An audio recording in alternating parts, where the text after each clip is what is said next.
Hello student, this is Santosh Kumar.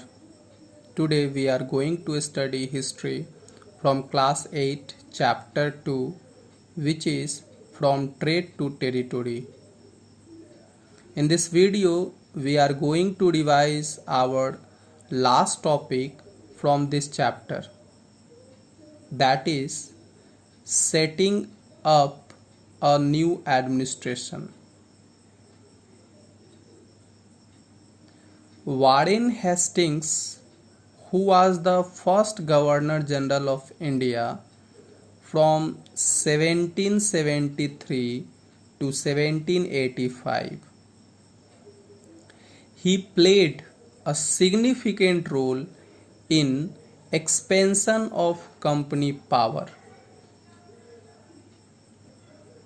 British territory was broadly divided into administrative units called presidency. There were three presidency. Number 1, Bengal presidency. Number 2, Madras presidency. And number 3, Bombay presidency. Each presidency ruled by a governor. The supreme head of the administration was the Governor General.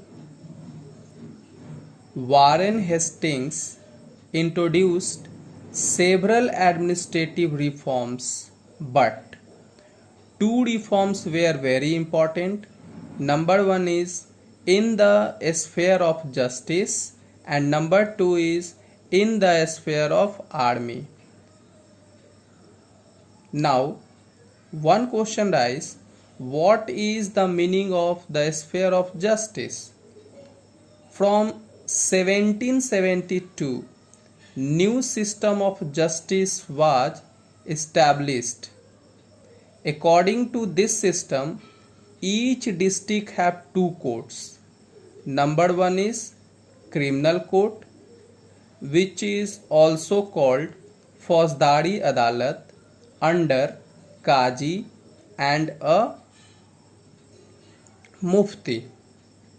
Number 2 is civil court, which is also called Diwani Adalat, under Maulvis and Hindu Pandits.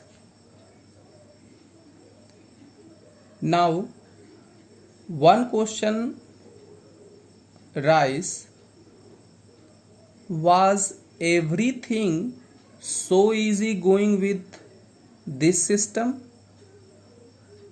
No. There were some challenges. Which type of challenges? Now, different people from different religion came up different laws. Brahman Pandit gave different interpretation to Hindu laws. In 1775, 11 Pandits were asked to compile Hindu laws. N.B. Hall had translated this digest into English. Then Muslims came together by 1778. A code of Muslim laws was also compiled for the benefit of European judges.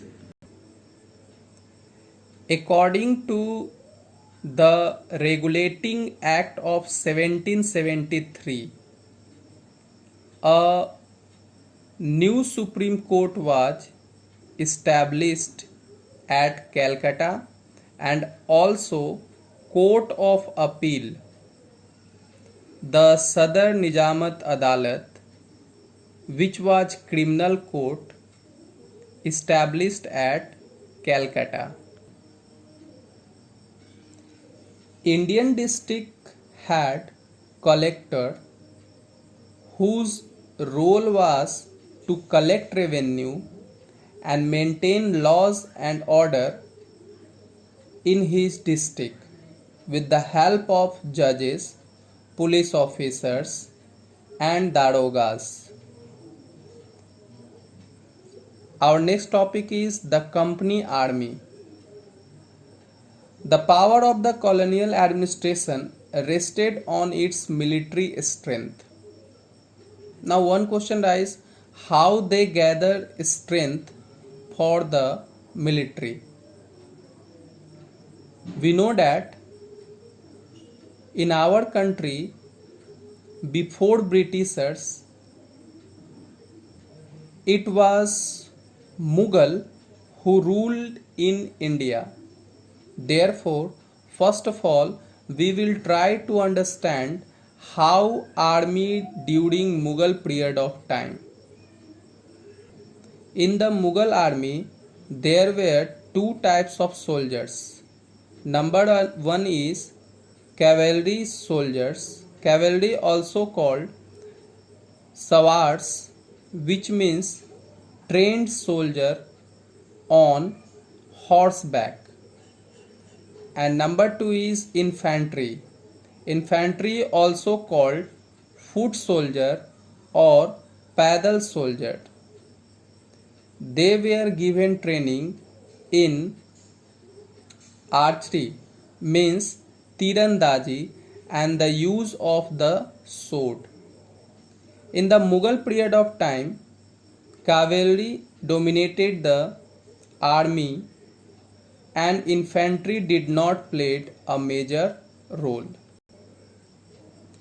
In the 18th century, Mughal successor states like Awadh and Banaras started recruiting peasants into their armies and trained them as a professional soldiers. Now, East India Company adopted the same method, which came to be known as the Sepoy army. Sepoy word come from the Indian word Sipahi, meaning soldier. Warfare technology changed from the 1820 and its infantry regiments now become more important. In the early 19th century, the British soldiers were started to European style training. But this training created problems. Which type of problems?